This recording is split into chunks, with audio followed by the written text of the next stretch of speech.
السلام عليكم ورحمة الله وبركاته. اللهم صل وسلم وزد وبارك عليك يا حبيبي يا رسول الله، عليه أفضل الصلاة والسلام. يا مساء الفل والورد والياسمين، يا مساء السعادة والهنا، مساء مليان رضا بجبر خواطر. يا رب يجعل لكم من جبر الخواطر نصيب، من الستر والصحة وراحة البال نصيب، ويا رب ما يجعل لكم نصيب أبدا من أي حاجة توجع قلوبكم، اللهم آمين يا رب العالمين. ويا رب يديم عليا وعليكم نعمة الستر والصحة وراحة البال، قولوا آمين اللهم آمين يا رب العالمين. يوم جديد، فيديو جديد، افكار جديده، كلام كتير قوي قوي قوي حلو قوي من القلب للقلب. ربنا يريح قلوبكم يا احلى اخوات في الدنيا. حابه الاول اعرفكم بنفسي للناس الجديده اللي دخلت عندي. حبايب قلبي شرفتوني ونورتوني، وجودكم معايا كده تاج على راسي. انا لولو، دي قناتي. لو كنت اول مره تشوفيني اتمنى تدعميني بلايك للفيديو وكومنت قمر زيك، ولو لسه ما اشتركتيش في القناه ادخلي خدي لفه سريعه كده في القناه، انا متاكده انها تعجبك ان شاء الله بامر الله. ولو عجبتك ما تنسيش تضغطي على زر الاشتراك، تفعلي زر الجرس على الكل علشان يوصلك من اختك كل جديد بتنزله.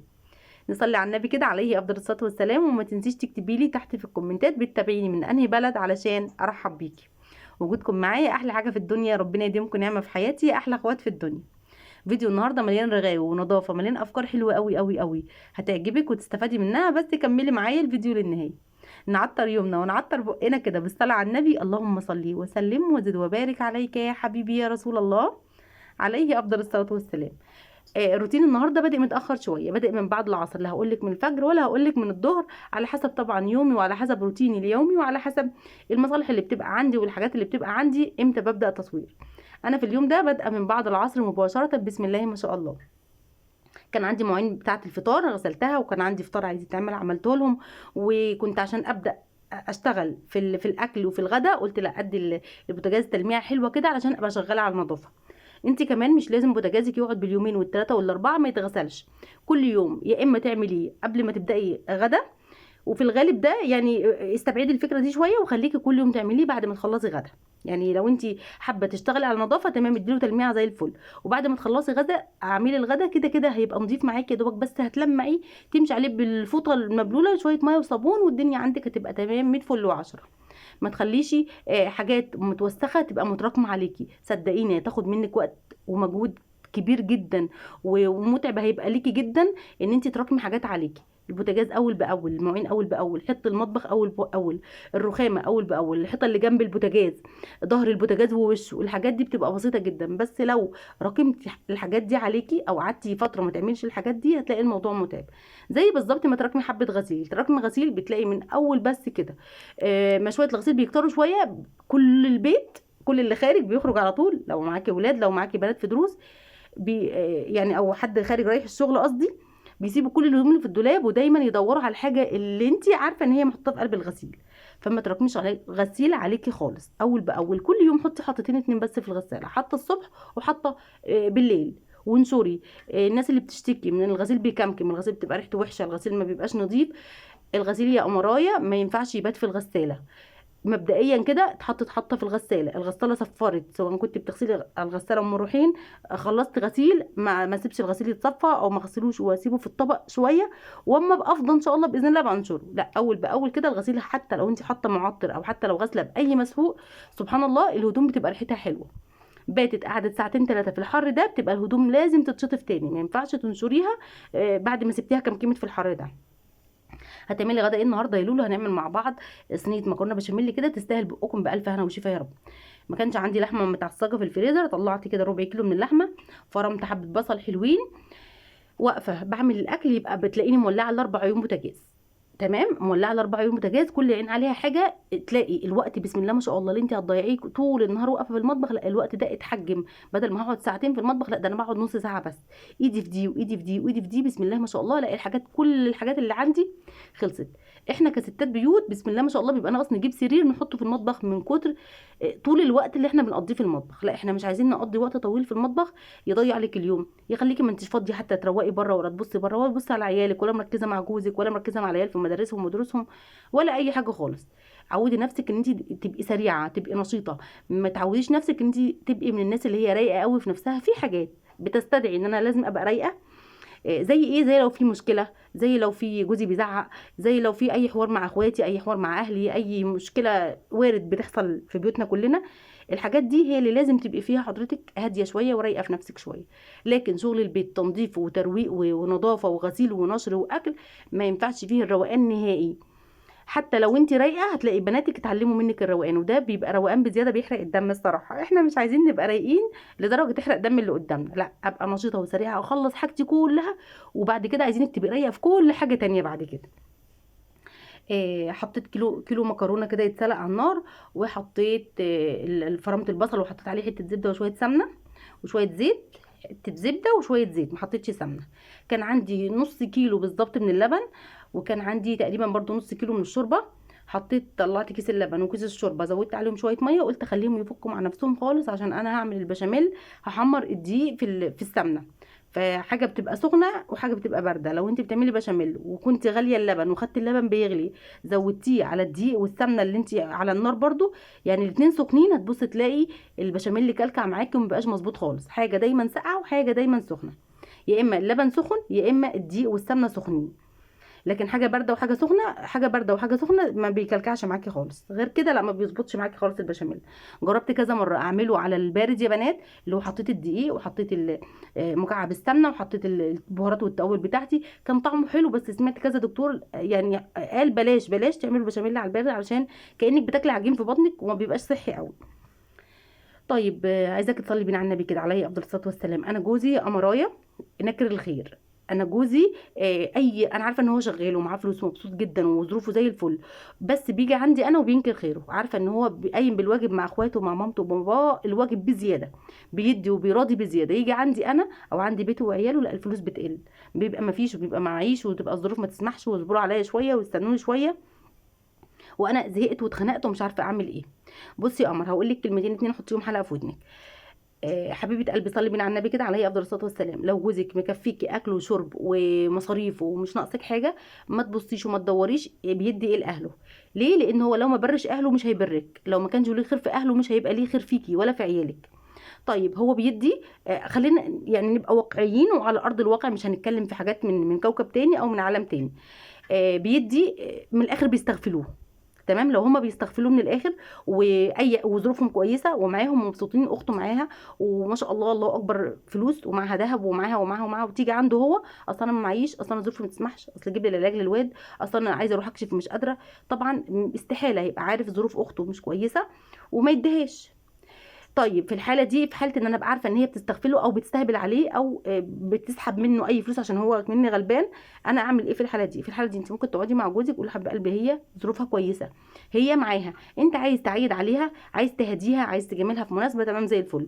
لكن عمال على بطال، اصل انا تعبانه، اصل انا عيانه، اصل انا ما معيش اجيب اكل، ما معيش اجيب رز، ما معيش اجيب، ما معيش، وانا عارفه ان هي معاها، لا بقى في الحاله دي بيتك وولادك اولى. انا هقول لك ادي، جامل في الاعياد، جامل في المناسبات، جامل في تعب، جامل في ولاده، جامل في اي حاجه، لكن شغل الاستغفال والاستهبال ده بلاش منه. واختاري الوقت المناسب اللي تتكلمي فيه، وخلي بالك كلامك عن الدنيا كلها كوم، وكلامك هيكون عن اهله كوم تاني خالص. مش هيبقى سامح لك باي طريقه مش كويسه، مش هيبقى سامح لك باي كلام مش كويس. ما توصليش نفسك الكلام معاه يوصل لمشاده تقفلي بيها الموضوع، لا، كلمي بالراحه، قول له ده هي ظروفها كويسه، يعني نخلي بالنا من عيالنا، ومش كل قرش يتصرف في حاجات ليها لازمه وحاجات ملهاش لازمه. امك وابوك لازم يبرهم، لازم يديلهم، حتى لو هم معاهم، حتى لو هم بيطلبوا منه او ما بيطلبوش منه لازم يديلهم. ليه بيبرهم، ام وابوه بيبرهم. لو ما برش ام وابوه مش هيبرك، ولا مش هيخلي باله منك، ولا مش هيتقي الا فيكي. فما تزعليش لو بيدي. طب انت عارفه ان هو ممكن يكون ربنا بيديه وبيرضيه عشان هو بيدي ويرضي اللي حواليه؟ بس في ساعات عطاء بيبقى للي حوالينا بيحرق دمنا، زي ما بقول لكم حوار الاستغفال ده بالظبط. ان انا ابقى عارفه ظروفها زي الفل وبتحوش من الاخر على قفاه. والام والاب برضو ان هم ما بيبقوش مقدرين او مراعين الظروف، او يبقى معاهم فلوس وفي نفس الوقت عايزين ابنهم يجيب لهم ويعمل لهم ويسوي لهم، ويقول لك ايه اصل ده من خير ابني. ماشي حبيبه قلبي، ما هو من خير ابنك، ربنا يخلي ابنك، بس ابنك عنده التزامات، ابنك عنده زوجه، عنده اولاد، عنده مصاريف مدارس، مصاريف ميه نور ايجار، الحاجات دي كلها. فالحاجات دي كلها النبع جايه منين؟ جايه من الحنيه. لو انا قلبي حنين على ابني، والله العظيم انا استحاله ان انا اطلب منه حاجه، الا اذا في حاله ان انا اكون ما معيش او ظروفي ما تسمحش واطلب منه بدل ما اطلب من حد غريب. لكن ابقى انا بقبض ومعايا ليا المرتب بتاعي او معاشي او اي فلوس خاصه بيا، واطلب منه حاجات وما ادلوش حسابها، يعني بتبقى الموضوع تقيل شويه. انا مش عارفه كلامي ممكن يعجب حد وممكن ما يعجبش حد، بس بيقولوا اختلاف الراي لا يفسد للود قضيه. يبقى خلاصه الموضوع ده كله، بيبر اهله سيبيه يبر اهله، بيستغفلوا اهله بيستغفلوه، اتكلمي معاهم وقولي له هم معاهم، هم ظروفهم تسمح، جامل في المناسبات والاعياد لكن مش عمال على بطال. بيتنا اولى وعيالنا اولى، وصدقني انت لو جه عليك وقت انت ما انتش معاك فلوس او ظروفك لا تسمح وعوزت منهم 1000 جنيه، والله العظيم اختك واخوك قبل ما يدوك ال1000 جنيه هيقول لك هتجيبها امتى، هترجعها امتى، عن شرط. مع ان ممكن اختك واخوك دول يكون خيرك مغرقهم، بس تيجي تطلب منهم لا انت هتجيب الفلوس دي امتى، اصل انا عايزاها. فربنا يا رب يحنن قلوب الناس كلها، وما تزعليش لو هو الام والاب، ولو حن على اخواته برضو ما تزعليش، بس كل حاجه بيبقى ليها حدود، تبقاش حارمني وبتبقشش وبتشبرق على اللي حواليك. ربنا يحنن قلوب جوازنا علينا ويهديهم ويصلح حالهم ويجعلهم دايما برين باهلهم، اللهم امين يا رب العالمين، عشان هو لو بر اهله ابنك هيبرك. ويا رب توسع ارزاقنا جميعا، اللهم امين، وتملى عينينا يا رب. عارفين اللي عينه ما بتتمليش بشغله يا بنات، بحاجته بفلوسه، والله العظيم عمر عيني ما تتملي بحاجه حد ابدا، طالما انا شغلي مش مكفيني وعيني مليانه بشغلي. انت لو جبتي لي كنز كده اديتيني كنز من عندك برضو عيني مش هتبقى مليانه، لان هي اولا عيني ما اتملتش بشغلي بفلوسي عشان تتملي بشغلك انت. خلصت كده، عملت صينيه المكرونه تستاهل بقكم كده، وانا واحده من الناس بعشق المكرونه البشاميل وهي لسه طالعه من الفرن سخنه، ما بحبش اكلها خالص وهي بارده. طب انا عامله عزومه والمكرونه بقطعها بتبقى مفرطه كده، عايزه اظبطها وتبقى الخرطه بخرطتها. سيبي المكرونه تهدى شويه في حدود 10 دقائق بس 5 دقائق، تهدى بس شويه وهتيجي تقطعي تبص تلاقي القطعه طالعه بسم الله ما شاء الله زي الكتاب ما قال كده. لكن بتحبيها انت تبقى جوسي كده شويه وتبقى طريه كده شويه وتبقى حلوه، البشاميل يبقى سايح ونايح كده فيها زي حالاتي، يبقى كليها وهي سخنه كده. بالهنا والشفا يا رب لكل اللي كل منها، وربنا يا رب يوسع ارزاقنا ويجعلنا نعمل كل الحاجات الحلوه اللي في الدنيا لاولادنا يا رب. طيب، انا ظروفي مش معايا، مش متظبطه قوي ان انا اعمل مثلا اكله تكون مكلفه بالنسبه لي مره واحده كل اسبوع. اعمل ايه؟ بصي، لو انت نفسك مثلا بتاخدي مرتبك باليوم، مصروفك باليوم، مصروفك يومي 100 جنيه 50 جنيه على حسب امكانياتك وظروفك، الله يبارك لك في اللي بين ايديك يا رب. بس جيبي مره ربع كيلو دقيق واركني على ذمه، انا حاطه دلوقتي في دماغي انا عايزه اعمل صينيه مكرونه بشاميل للعيال طالبينها مني، مره ربع كيلو لحمه واركنه، مره كمان يوم تاني انزل فيه ربع كيلو دقيق واركنه، مره كمان نص كيلو لبن واركنه، مره كمان نص كيلو مكرونه واركنه، مره كمان نص كيلو مكرونه واركنه، دي جمعتي كيلو.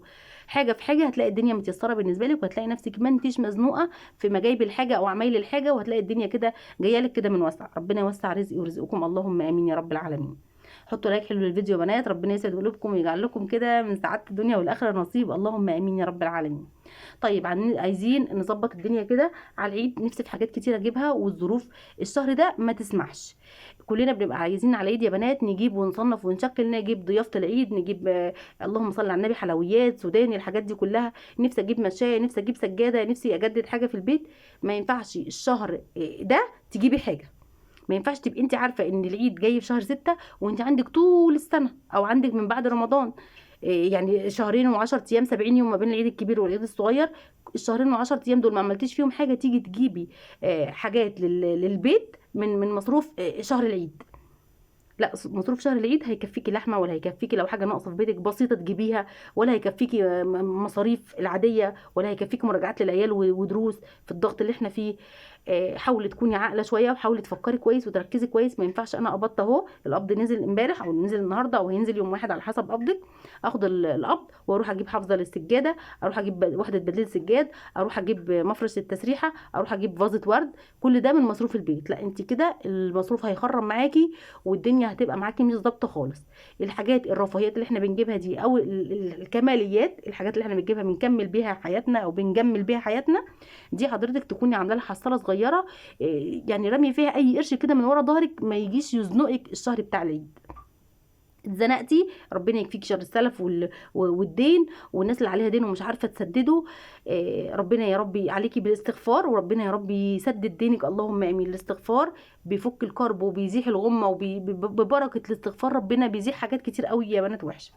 بصوا اللمعه والجمال يا بنات، ده كل ده من الصابون البلدي، وكل الرغاوي دي والله العظيم ما حاطه فيها نقطه صابون من الصابون التاني، كلها حته صابونه بلدي كده عليها شويه ميه دافيين، ورغاوي بقى زي ما انتوا عايزين، بسم الله ما شاء الله مفيش احلى من كده. طيب، كانت اختي حبيبه قلبي قالت لي امبارح انا عايزه اعمل حصاله يا لولو رمضان، ايه رايك اعملها ولا لا؟ لا طبعا اعمليها وانت مغمضه عينيكي، واعمليها بقلب جامد، وانت شجعتيني وحفزتيني. وان شاء الله بامر الله انا عندي الحصاله اللي هي الصفرة دي، البقره الصغننه الصفرة دي، دي معموله حصاله للجمعيه، يعني معموله حصاله بجمعها كل شهر ان شاء الله حتى 100 جنيه، ادخل بيهم جمعيه او اي حاجه تسد معايا في اي حاجه يبقى نفسي فيها. عارفين ان البيوت طلباتها ما بتخلصش، البيوت حاجاتها ما بتخلصش، وحاجات كتير قوي قوي ممكن انا يبقى نفسي فيها بس ظروفي ما تسمحش ان انا اجيبها، فمش هينفع اقول لجوزي اديني اجيب الحاجه الفلانيه. ممكن اقول له اديني اكمل على الفلوس اللي معايا اجيب الحاجه الفلانيه. كلنا في مركب واحده يا بنات، بس بنحاول نوفر من اكلنا ومن شربنا عشان ما نتعوزش، ما نستلفش، ما نبقاش اقل من اي حد. ربنا يا رب يوسعها عليا وعليكم جميعا يا رب. فبالنسبه لاختي دي حبيبه قلبي، طبعا هاتي الحصاله واعمليها، وانا هتشجعت وهشجع اخواتي معاكي يا بنات. تعالوا نجيب حصاله حلوه كلنا كده ونعملها بنيه ان شاء الله بامر الله، ان الحصاله دي ما تتفتحش الا على دخله رمضان. لو ربنا جعلني كده من الاهل الدنيا وفضلت معاكم كده موجوده معاكم لغايه رمضان، نفتحها مع بعض ونشبرق كده على نفسنا. حابه تجيبي بيها مشتريات رمضان زي الفل، حابه تجيبي بيها حاجه ناقصاكي في البيت زي الفل، تجددي ستاره، تجددي سجاده، تشتري ملايه، ساعتها والله العظيم بتحس ان الفلوس دي جايه لك كده ببلاش. ال5 جنيه وال10 جنيه اللي انت هتحطيها مش هتبقى زنقه قوي بالنسبه لك، بس وقت احنا بنكون عايزين ال5 جنيه وال10 جنيه دي بيبقى الواحد خلاص انا على اخري، انا مش معايا فلوس اجيب منين. يعني عايزه تقنعيني ان في اوقات انت ما بتتزنقيش في 5 جنيه؟ ابنك عايز يركب توك توك، بنتك عايزه تركب توك توك، انا عن نفسي بتزنق في اوقات كتير جدا تيجي عليا، ممكن ابقى مزنوقه في 2 جنيه، ابقى بدور كده على 2 جنيه فكه، امشي بيهم الدنيا، امشي بيهم الدنيا، اكمل مثلا على الفلوس، رايحه اركب توك توك، رايحه انزل من توك توك، رايحه اجيب بجنيه ملح وما الاقيش الجنيه ده بيأثر معايا. فما فيش قرش بيضر يا بنات، اللي بيضر قله القرش، اللي بيضر العوزه والحوجه والسلف والدين والذل للي يسوى واللي ما يسواش، ان انا اتذللك واقول لك شوفي لي 100 جنيه اكمل بيها بقيه الشهر، هو ده الذل بعينه. لكن الشطاره والنصاحه وانت تستنصحي وتعملي حصاله واتنين وترمي جنيه هنا وجنيه هنا، 5 جنيه هنا وجنيه هنا، حصاله للفضه وحصاله لل5 جنيه، انت كده ست بيت زي العسل. وصدقيني والله العظيم الحصاله هتتملي ببركه ربنا كده. كنت عامله معاكم فسيخ، الفسيخ ده معمول بقاله معمول يوم الخميس اللي فات، وانا فتحت عليه يوم الخميس، يعني اتعمل الخميس بالليل وفتحت عليه الخميس بالليل، من الخميس للخميس 8 ايام يا بنات، زي ما انتم شايفين كده بسم الله تبارك الله. يعني والله العظيم بقيت رايحه جايه عليه كاني باكل شوكولاته كده، زي العسل ومستوي بسم الله ما شاء الله، مفيش احلى من كده، مستوي ووردي من جوه وملوش ريحته عاديه، ريحه فسيخ يا اولاد، ريحه فسيخ. نضفته كله وحطيته في علبه، يعني نضفته، حطيت عليه، عصرت عليه حبه ليمون حلوين كده محترمين، حطيت عليه شويه زيت، حطيت عليه شويه خل، حطيته في برطمان كده وغطيت البرطمان يكون محكم الغلق. وكل ما يبقى نفسي كده او اطلع حتتين كده على الفطار، حتتين على الغدا، مش عايزه اكل طبيخ، اروح مطلعه. ومش عامله ليا لوحدي طبعا، ليا وللي في البيت طبعا، للي بياكلوا فسيخ. اما جزء الفرافير البسكوتات النايتي دول اللي ما بياكلوش الفسيخ ولا بيطيقوش ريحته، الناس دي ملناش دعوه بيها خالص، الناس دول فافي وكده، ما بيعرفوش ياكلوا من الاخر كده. خلينا في الناس الحلوين اللي بياكلوا الحاجات الحلوه دي اللي زي الفسيخ القمر ده. شايفين الشكل والجمال والطعم. انا بعد ما نضفته يا بنات، بعد ما خليته ونضفته، قصقصته حتت صغيره خالص، بحيث ان اللي هو جاي ياكل لقمه تطلع معاه حته صغننه معقوله كده، ما تطلعش معاه حته كبيره ويفضل يزفر في ايديه ويقطع ويشد لا، بعد ما تنضف اتقطع قطع صغيره خالص، على قد اللقمه كده، وبألف هنا وشفا يا رب. بصوا يجري الريق كده، والله العظيم يستاهل بقكم الف هنا وشفا يا رب الكل اللي كل. كانوا عايزين فشار، عملت لهم فشار. كان في سؤال، اختي كانت بتسال بتقول انا بغسل المواعين الالمونيا يا لولو، والمواعين ما بتبقاش بتلمع، بتبقى بتلمع بعد ما وهي بتتغسل، بعد ما بتتغسل وبتتصفى ما بتلمعش. بصي يا حبيبه قلبي، اشطفي المواعين كويس، عودي نفسك المواعين تتشطف في الحله، تتشطف مره واثنين وثلاثه. الحله دي انا غسلاها معاكم وبتلمع وهي بتتغسل، ولمعت بعد ما اتشطفت وبرده بتلمع وانا حاطه فيها الاكل وبعمل فيها الحاجه. سر لمعان المواعين السلكه، اللي السلكه، ويبقى عندك سفنجه. السفنجه هي اللي تخلي الصابون يرغي معاكي اكتر، هتساعدك وتشجعك على الغسيل اكتر. كميه الرغاوي اللي بترغيها بتخلي السلكه تجري كده في الحله زي ما بيقولوا، من غير مجهود منك ولا تعب ولا اي حاجه. لكن انت تغسلي المواعين الالومنيوم بسلكه بس، لا، السلكه بتبقى قافشه كده في الحله وبتاخد منك، بتسحب منك مجهود جامد جدا بصراحه. لكن لما تسهل على نفسك الدنيا وتجيبي سفنجه، عارفه السفنجه هتجيبيها منين؟ من عند الراجل بتاع المنجد، قول له عايزه سفنجه حلوه كده اغسل بيها المواعين، هيديلك سفنجه الصفرة. فاكرين يا بنات السفنجه الصفرة بتاعت زمان التخينه دي اللي بتشرب ميه كتير؟ هي دي بقى بتعمل معاكي كميه رغاوي مش قادره اقول لك قد ايه، وبتخلي المواعين كده فله، وتخلي السلكه كده تجري في الحله كده، والحله تلمع وتبرق، تبقى زي العسل والسكر كده. يومنا كده خلص، عملت حبه عصير حلوين، ضربنا القشر بتاع العصير وصفناه وزودنا بقيه العصير، وبالف هنا وشفا لكل اللي كل. يا رب يا بنات اتمنى فيديو النهارده يكون شجعك، يكون حفزك، تكوني اخدت منه فكره في العيشه، فكره في الحياه، فكره في توفير، فكره في شطاره.